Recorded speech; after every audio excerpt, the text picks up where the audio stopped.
لماذا أمر الله الحوت بابتلاع سيدنا يونس؟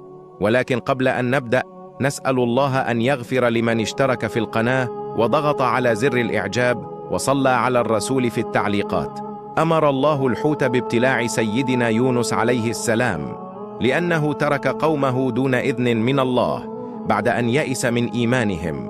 وعندما ركب السفينة وحدث اضطراب في البحر، ألقى الركاب يونس عليه السلام بعدما اعترف أنه السبب في تلك المصيبة، فأرسل الله الحوت ليلتقطه يونس عليه السلام لتكون وسيلة لتعليم الصبر والرجوع إلى الله بالدعاء والتسبيح. قضى يونس عليه السلام فترة في بطن الحوت وهو يدعو الله حتى استجاب الله له، وأمر الحوت أن يلقيه على الساحل. عاد إلى قومه فوجدهم مؤمنين، وقد تغير حالهم عن الحال الذي تركهم عليه قبل أن يقرر الذهاب.